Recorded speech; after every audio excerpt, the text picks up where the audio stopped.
북한 보위부 상장으로 김정은이 가장 신뢰하던 한 남성이 어린 아들을 품에 안고 새벽녘 얼어붙은 압록강을 건넜습니다. 한국에서 그가 꺼낸 첫마디는 대한민국을 넘어 전 세계를 충격에 빠뜨렸습니다. 한밤중 보위부에 연행된 동료들과 그 가족들, 자신을 제거하기 위해 먼저 표적이 된 어린 아들, 그리고 목숨을 건 필사의 국경 돌파. 체제가 반드시 묻어버리려 했던 참혹한 숙청의 실체와 최고기밀 문서들까지. 김정은은 왜 30년간 충성을 바친 최측근 간부들조차 냉혹하게 제거 명단에 올렸던 걸까요? 북한 최고위층만이 알고 있던 김정은 통치의 어둠을 지금부터 완전히 공개합니다. 그 전에 잠깐 1초만 투자해서 구독, 좋아요 버튼을 꾹 눌러주시면 영상 제작에 큰 힘이 됩니다. 지금 바로 시작하겠습니다. 저는 보위부 상장 류기성입니다. 별이 3개이니 한국으로 치면 중장입니다. 최고위 간부란 말이죠. 평양의 새벽은 항상 조용했죠. 눈이 내리는 고층 간부 전용 아파트에서 기밀 문서를 정리하던 새벽 4시. 김정은 동지 전용 회선이 울렸습니다. 빨간 전화기를 들었어요. 상장 동지 한도균이 체포됐습니다. 수화기를 든 제 손이 살짝 떨렸습니다. 한도균은 저와 함께 10년을 일한 부하였거든요. 어젯밤까지만 해도 숙청 명단을 함께 검토했는데 말이죠. 언제부터 감시가 시작됐나? 이미 일주일 전부터였습니다. 최고 지시사항입니다. 전화를 끊고 창밖을 바라봤어요. 눈 덮인 평양 시내가 고요했습니다. 하지만 그 고요함이 왠지 섬뜩하게 느껴졌죠. 오전 9시 보위부 청사 대회의실에 들어섰습니다. 문이 열리자 20명의 간부들이 모두 일어나 경례했어요. 엄도철 부상장이 이미 자료를 정리해놓고 있었죠. 제가 상석에 앉자 모두 자리에 앉았습니다. 동지들 또 한 명의 배신자가 색출됐습니다. 회의실 분위기가 얼어붙었어요. 20명의 간부들이 모두 입을 다물고 앉아 있었죠. 서로의 눈을 마주치지도 못했습니다. 저 역시 마찬가지였습니다. 한도균의 자리를 힐끗 바라봤어요. 빈 의자가 너무나 적나라하게 드러나 있었죠. 이제 누가 또 사라질까? 마음속으로 이런 생각이 스쳤습니다. 하지만 곧바로 그 생각을 지웠어요. 이런 의심 자체가 위험하다는 걸 알고 있었거든요. 엄도철이 조심스럽게 말했습니다. 상장 동지 한도균의 후임 업무 배정은 어떻게 하시겠습니까? 내가 직접 맡겠다. 짧게 대답했죠. 하지만 가슴 깊숙한 곳에서 무언가 불편한 감정이 올라왔습니다. 15년간 숙청 작전을 총괄해왔습니다. 수백 명의 이름을 명단에서 지워왔죠. 하지만 오늘만큼은 그 일이 낯설게 느껴졌어요. 회의가 끝나고 집으로 돌아가는 길이었습니다. 전용 차량에서 내려 걸어가는데 뒤에서 누군가 따라오는 기분이 들었어요. 뒤돌아봤지만 경호원들만 보였죠. 현관 앞에 도착했을 때였습니다. 조현택이 어둠 속에서 조용히 나타났어요. 외교부 부국장인 그가 왜 여기 있는지 궁금했죠. 기성아, 잠깐 이야기할 수 있나? 그의 목소리가 평소보다 낮았습니다. 무슨 일이지? 요즘 분위기가 이상해. 우린 서로를 지켜야 할 수도 있어. 묘한 말이었어요. 상장인 저에게 이런 말을 한다는 것 자체가 위험한 일이었죠. 신중하게 말해라. 최고 위층에서도 안전한 자는 없다는 뜻이야. 조현택의 눈빛이 진지했습니다. 현관문을 열며 뒤를 돌아봤을 때 길 건너편에 검은 승용차가 서 있었어요. 평소에 없던 차였죠. 문을 닫고 집 안으로 들어갔습니다. 아내 정미화가 거실에서 뜨개질을 하고 있었어요. 아들 지우는 책상에서 공부를 하고 있었고요. 평범한 저녁 풍경이었습니다. 하지만 왠지 모르게 마음이 무거웠어요. 여보, 오늘 어땠어? 아내가 조용히 물었습니다. 별일 없었어. 짧게 대답했죠. 하지만 한도균의 빈 의자가 계속 눈앞에 어른거렸습니다. 그날 밤 잠들기 전까지 창밖을 바라봤어요. 검은 승용차가 여전히 그 자리에 있었습니다. 고요한 평양의 밤이었지만 그 고요함 속에 무언가 어둠이 스며들고 있는 것 같았어요. 아직은 모르고 있었죠. 김정은 동지가 가장 신뢰하던 이 칼이 곧 버려질 운명이라는 것을 말입니다. 그 다음날 새벽 현관 앞에서 이상한 것을 발견했습니다. 문틈 사이로 밀어넣어진 작은 쪽지 하나였어요. 한도균의 필체였죠. 책장을 뒤져라. 진실이 거기에 있다. 손이 떨렸습니다. 체포되기 전 마지막으로 남긴 메시지였던 거예요. 보이부 청사에 일찍 출근했습니다. 한도균의 집무실은 이미 봉인됐지만 상장인 저에게는 접근이 허용됐죠. 문을 열고 들어섰을 때 묘한 정적이 흘렀어요. 책장 앞에 섰습니다. 붉은색 표지의 주체의 경제학이 눈에 띄었어요. 평소 한도균이 즐겨 읽던 책이 아니었죠. 책을 꺼내자 안에서 봉투가 나왔습니다. USB와 함께 말이에요. 손을 떨며 USB를 컴퓨터에 꽂았습니다. 화면에 나타난 내용을 보는 순간 온몸이 얼어붙었어요. 김정은 동지의 해외 비자금 내역이었습니다. 수백억 달러가 스위스 은행에 숨겨져 있었죠. 무기 밀매, 마약 거래, 위조 지폐까지. 하지만 더 충격적인 건 다음 파일이었어요. 숙청 명단이었습니다. 첫 번째 줄에는 한도균, 두 번째 줄에는 류기성. 제 이름이 선명하게 적혀 있었어요. 이런 말이 나오지 않았습니다. 15년간 충성을 다한 결과가 이것이었나요? USB를 빼서 호주머니에 넣었습니다. 책장을 원래대로 정리하고 집무실을 나왔어요. 복도를 걸어가는데 엄도철 부상장과 마주쳤습니다. 상장 동지, 한도균 집무실에서 무엇을 하셨습니까? 자녀 업무를 확인했다. 특별한 발견은 없으셨습니까? 그의 눈빛이 예리했어요. 뭔가 알고 있다는 느낌이었죠. 없었다. 짧게 대답하고 지나갔습니다. 집으로 돌아가는 길, 백미러를 자주 봤어요. 검은 승용차가 계속 따라오고 있었거든요. 아니, 이제는 감시가 아니라 추적이었죠. 현관 앞에 도착했을 때 또 다른 충격이 기다리고 있었습니다. 대문에 이전 명령서가 붙어 있었어요. 며칠 내로 다른 곳으로 이사하라는 내용이었습니다. 하지만 저는 알고 있었어요. 이건 이전이 아니라 격리의 시작이라는 것을 말이죠. 집 안으로 들어가자 아내가 창가에 서 있었어요. 표정이 굳어 있었죠. 여보, 방금 전까지 누군가 우리 쓰레기통을 뒤지고 있었어. 뭐라고? 창밖을 내려다봤습니다. 검은 옷을 입은 남자가 쓰레기를 흩뜨려 놓고 사라지는 모습이 보였어요. 그때 깨달았습니다. 더 이상 저는 체제의 사람이 아니라는 것을요. 아들 지훈이 방에서 나왔습니다. 아빠, 학교에서 선생님이 물어봤어. 아빠가 요즘 왜 일찍 들어오시냐고. 가슴이 철렁했어요. 아이의 학교까지 감시망이 뻗쳐 있다는 뜻이었죠.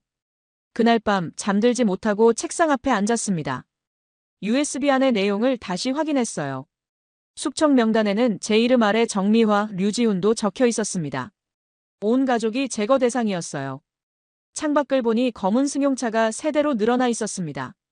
이제 더 이상 숨길 필요도 없다는 듯이 대놓고 감시하고 있었죠. 휴대폰이 울렸습니다. 조현택이었어요. 기성아, 내일 새벽에 만나자. 선택할 시간이 얼마 남지 않았다. 전화를 끊고 고민에 빠졌습니다. 지금까지 제가 지켜온 것은 무엇이었을까요?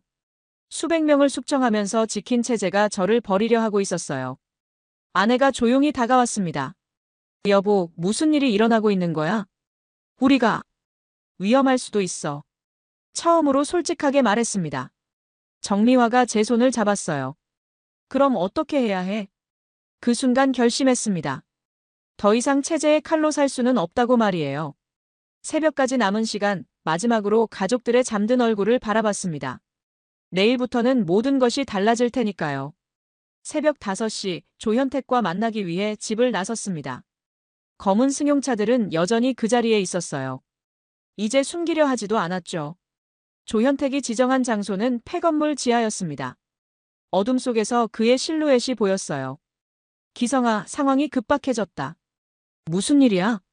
오늘 밤 내 집에 체포조가 들이닥칠 거야. 온몸에 소름이 돋았습니다. 확실한 정보인가? 내 목숨을 걸고 확인한 정보다. 너뿐만 아니라 가족도 모두. 아이까지 위험하다는 뜻이었어요. 상장인 저를 제거하려면 가족까지 완전히 지워야 한다는 그들의 논리였죠. 집으로 달려갔습니다. 하지만 이미 늦었어요. 현관문이 반쯤 열려 있었고 집안이 어수선했습니다. 아내가 거실 바닥에 앉아 울고 있었어요. 지훈이가 없어져. 심장이 멎는 줄 알았습니다. 언제부터? 1시간 전부터야.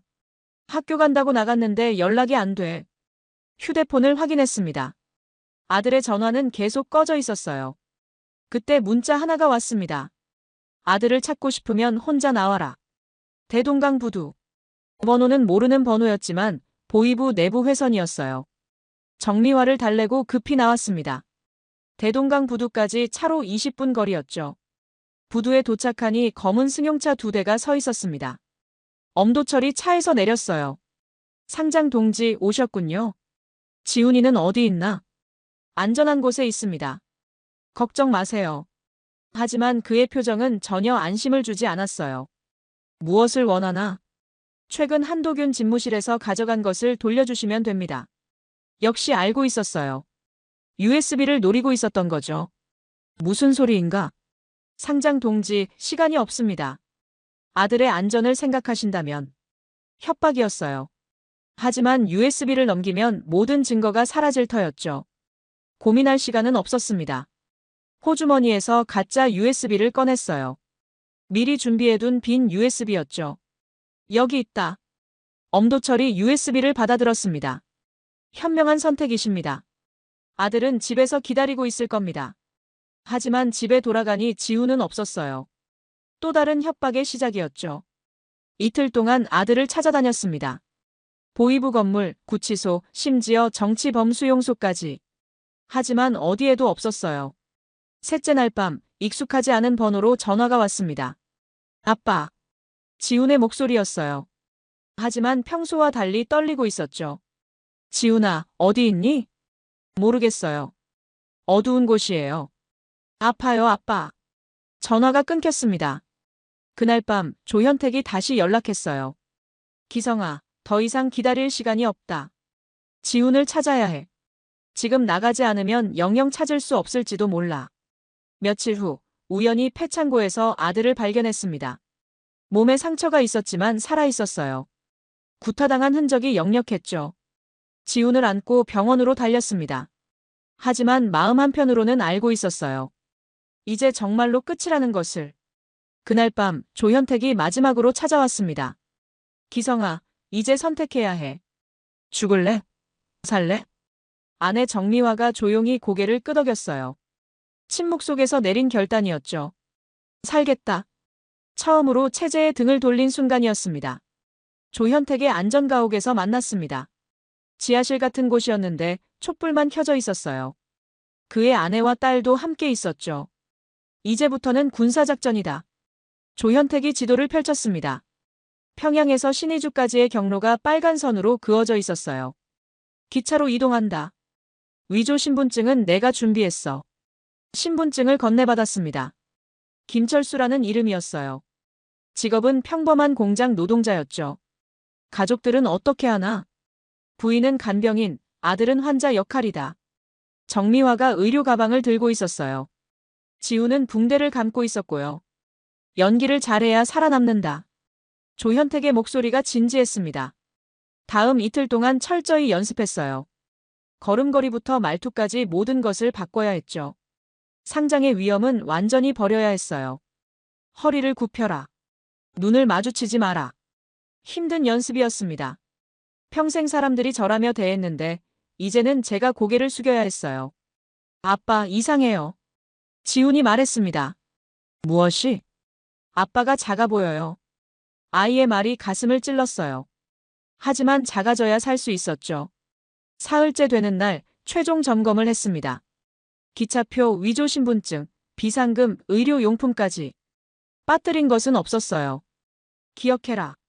한 번이라도 들키면 끝이야. 조현택이 마지막으로 당부했습니다. 압록강까지는 어떻게 가나? 기차에서 내리면 안내인이 있을 거야. 검은 모자를 쓴 사람을 따라가면 돼. 신뢰할 수 있나? 선택의 여지가 없어. 그날 밤 마지막으로 가족 회의를 했습니다. 식탁에 둘러앉았지만 아무도 밥을 먹지 않았어요. 지훈아, 내일부터는 아빠가 아픈 척해야 해. 네, 알겠어요. 그리고 절대 큰 소리 내면 안 돼. 아이가 고개를 끄덕였습니다. 하지만 눈빛에는 두려움이 가득했어요. 정미화가 조용히 말했습니다. 여보, 정말 괜찮을까? 모르겠어. 하지만 여기 있으면 확실히 죽어. 솔직한 대답이었어요. 그날 밤은 잠들 수 없었습니다. 창밖으로 검은 승용차가 여전히 보였거든요. 내일이면 저 차들을 영영 보지 않을 수도 있겠다는 생각이 들었어요. 새벽 4시에 일어났습니다. 조용히 짐을 챙기고 집을 나서야 했어요.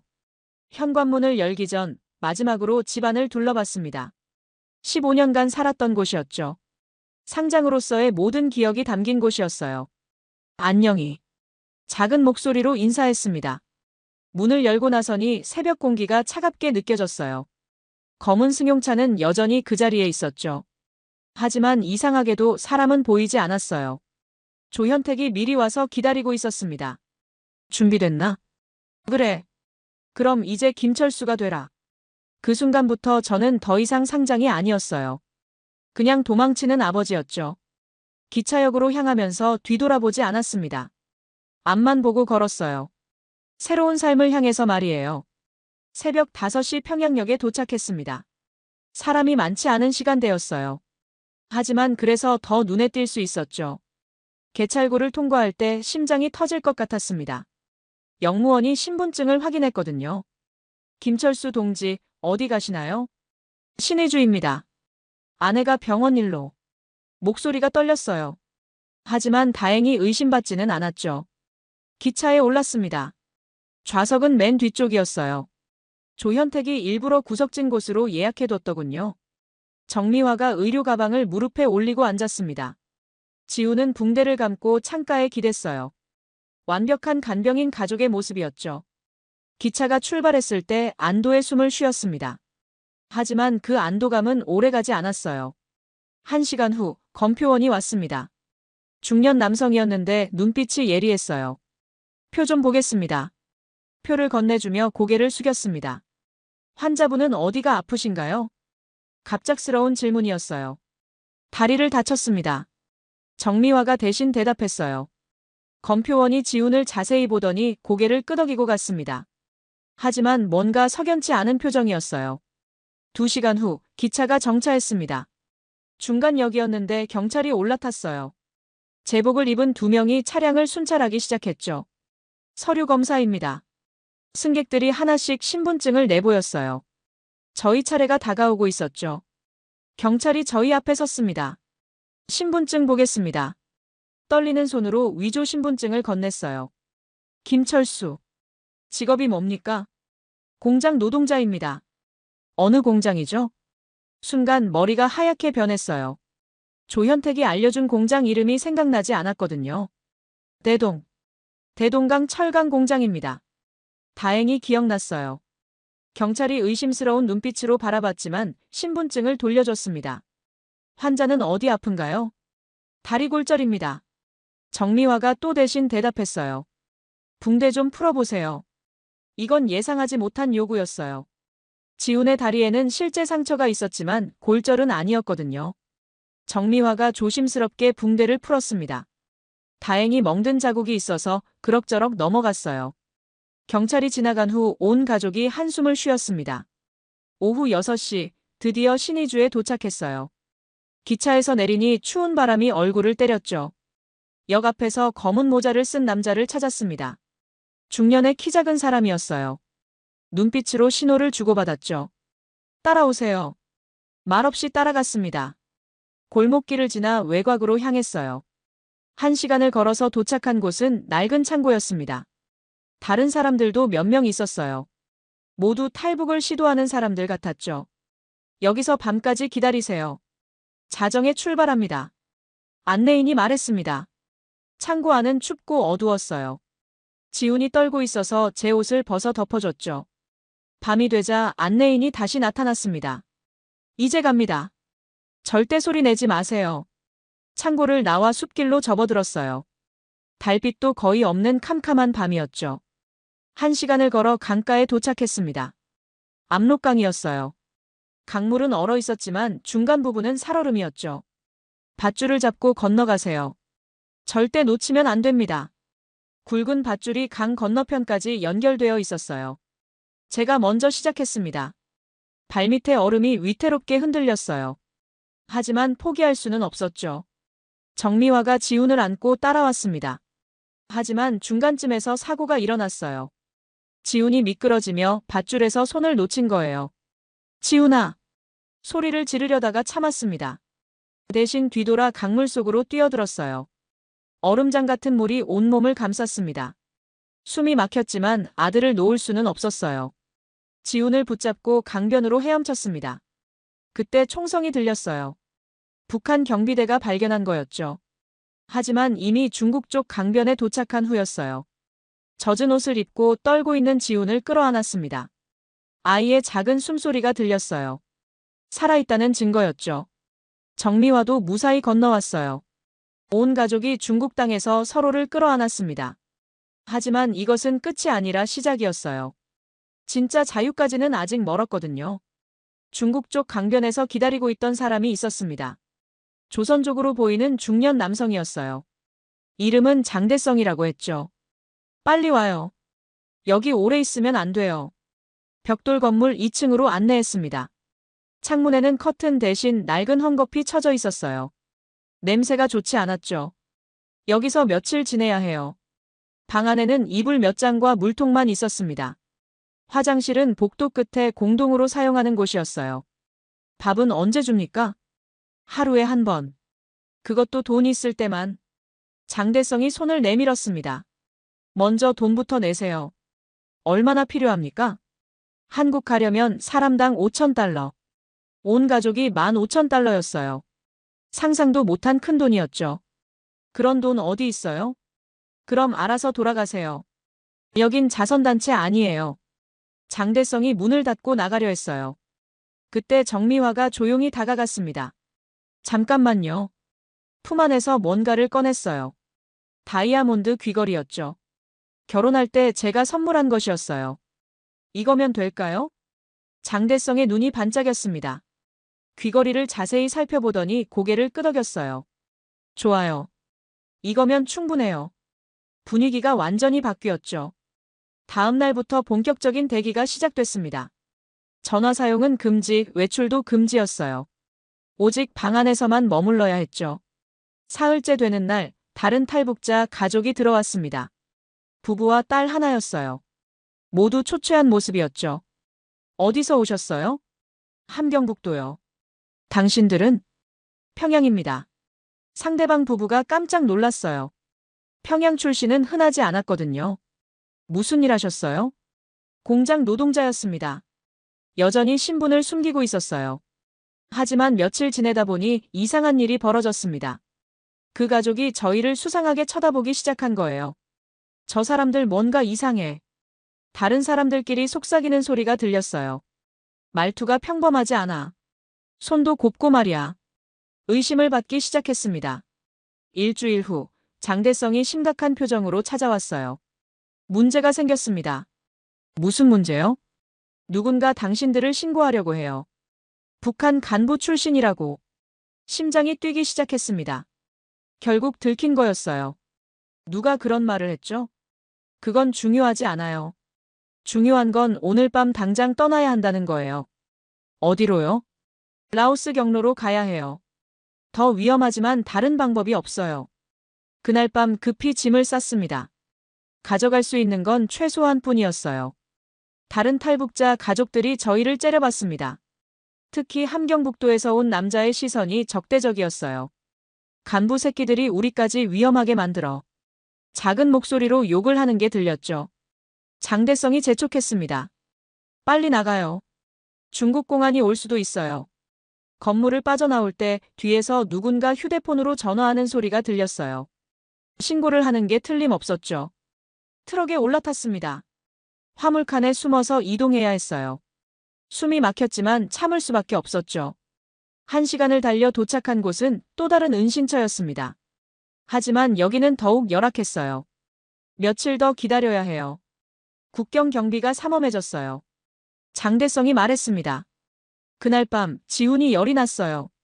찬 강물에 빠진 후유증 같았죠. 병원에 데려가야 해요. 안 됩니다. 너무 위험해요. 정미화가 밤새 간병을 했습니다. 젖은 수건으로 열을 식히며 말이에요. 다행히 이틀 후 열이 내렸어요. 하지만 지훈은 많이 약해져 있었죠. 아빠, 언제까지 이렇게 숨어 다녀야 해요? 곧 끝날 거야. 거짓말이었어요. 언제 끝날지 저도 몰랐거든요. 열흘이 지나서야 장대성이 다시 나타났습니다. 이제 출발할 수 있어요. 하지만 조건이 있어요. 무슨 조건이요? 추가 비용이 필요해요. 상황이 복잡해졌거든요. 또 돈 이야기였어요. 더 이상 줄 게 없는데요. 그럼 여기서 계속 숨어 지내세요. 냉정한 현실이었습니다. 정미화가 또 한 번 품을 뒤졌어요. 작은 금반지 하나가 나왔죠. 어머니 유품이었어요. 이것밖에 없어요. 장대성이 반지를 받아들었습니다. 좋아요. 내일 밤 출발해요. 드디어 라오스로 향할 수 있게 됐어요. 하지만 마음은 무거웠습니다. 앞으로 또 어떤 시련이 기다리고 있을지 몰랐거든요. 그날 밤 잠자리에서 정미화가 말했어요. 여보, 우리 잘못 선택한 건 아닐까? 모르겠어. 하지만 되돌릴 수는 없어. 지훈이 때문에 미안해. 미안해할 건 내가 아니라 저 체제야. 창밖으로 중국의 밤하늘이 보였습니다. 별이 많았어요. 평양에서는 볼 수 없었던 별들이었죠. 내일이면 또 다른 여행이 시작될 거였어요. 자유를 향한 기나긴 여행 말이에요. 라오스를 거쳐 태국까지 2달이 걸렸습니다. 트럭 화물칸, 정글 속 도보 이동, 강을 건드는 일까지. 지훈은 많이 마른 상태였어요. 태국 한국 영사관에 도착했을 때의 기분을 잊을 수 없습니다. 태극기가 바람에 펄럭이고 있었거든요. 도와주세요. 우리는 탈북자입니다. 영사관 직원이 한국말로 물었어요. 성함이 어떻게 되시죠? 류기성입니다. 그 순간 직원의 표정이 변했어요. 잠깐만요. 확인해 보겠습니다. 10분 후 여러 사람이 나왔습니다. 모두 긴장한 표정이었어요. 류기성 상장이 맞으십니까? 신분이 확인된 순간이었죠. 다음 날 한국행 비행기에 올랐습니다. 인천공항까지 4시간 반 비행이었어요. 창밖으로 한국 땅이 보였을 때 눈물이 났습니다. 인천공항에 내리니 다른 세상 같았어요. 밝은 조명, 깔끔한 시설, 자유롭게 웃고 다니는 사람들. 안녕하세요. 국정원에서 나왔습니다. 검은 정장을 입은 남자가 다가왔어요. 박기훈이라고 자기소개를 했죠.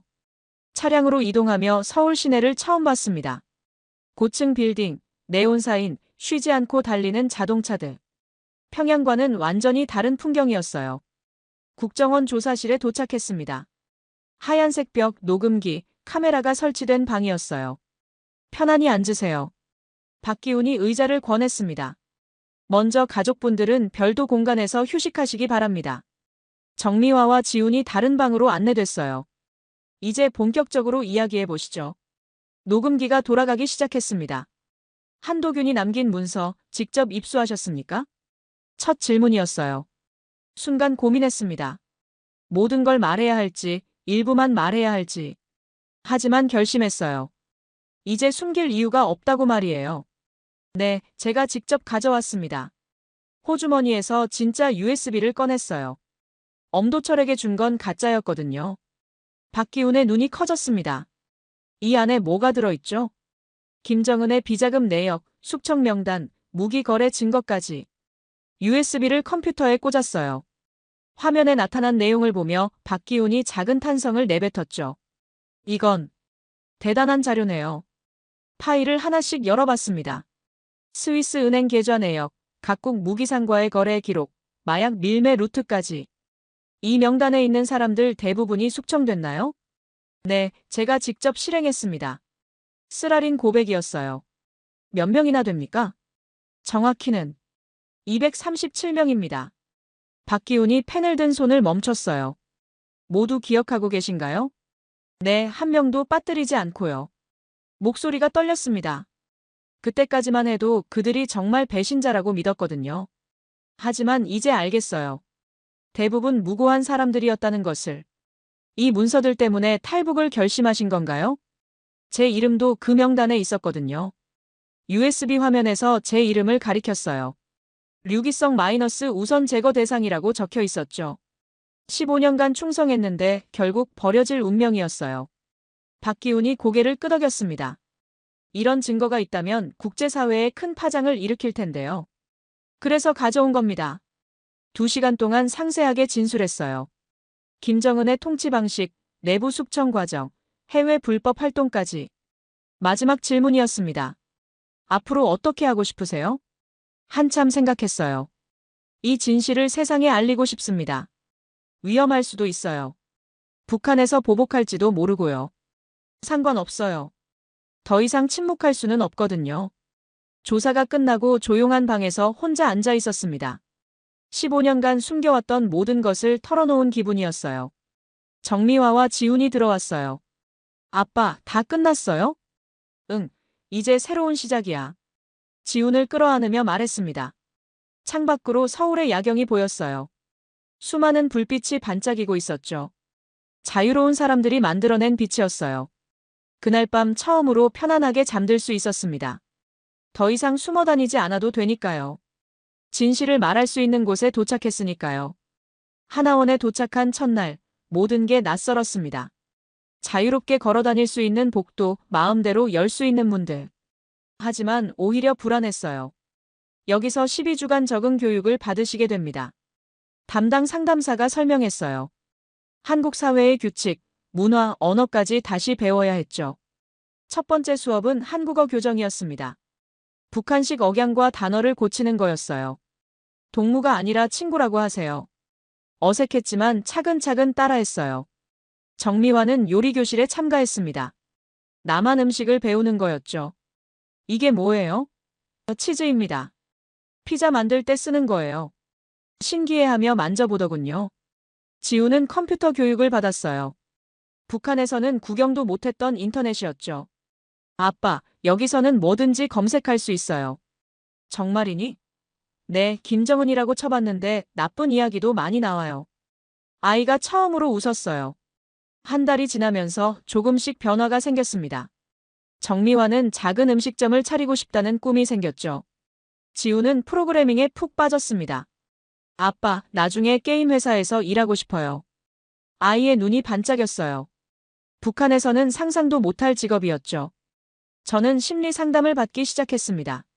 15년간 숙청 작전을 지휘했던 트라우마 때문이었어요. 그때 느낌이 어땠나요? 상담사가 물었어요. 아무 감정이 없었어요. 그냥 업무였죠. 지금은 어떠세요? 후회되고 미안해요. 처음으로 눈물을 흘렸습니다. 상담을 받으며 조금씩 마음이 열렸어요. 감정이란 게 이런 건지 처음 알았죠. 석 달째 지훈이 학교에 다니기 시작했습니다. 너 진짜 북한에서 왔어? 응, 맞아. 솔직하게 대답했어요. 한 달 후, 지훈이 집에 와서 말했습니다. 아빠, 나 이제 친구들한테 당당하게 말할 수 있어요. 뭐라고? 나는 탈북자의 아들이라고요. 더 이상 숨지 않기로 한 거였어요. 넉 달째, 저도 새로운 공부를 시작했습니다. 심리 상담사 자격증 과정이었어요. 제 경험을 다른 사람에게 도움이 되도록 쓰고 싶었거든요. 하나원 생활 마지막 날, 전체 교육생이 모였습니다. 제 차례가 왔을 때 이렇게 말했습니다. 저는 이제 류기성입니다. 상장도 아니고 간부도 아닌 그냥 류기성이요. 박수가 울렸어요. 1년 후, 가족여행을 떠났습니다. 제주도였어요. 아빠, 바다가 이렇게 넓었어요? 그래, 끝이 보이지 않지? 제주도 해변에서 바람을 맞으며 서 있었습니다. 온 가족이 함께요. 정미화가 제 손을 잡았어요. 여보, 우리 잘 선택했네. 그래, 힘들었지만 잘했어. 바닷바람이 시원했습니다. 더 이상 감시받지 않는 바람이었어요.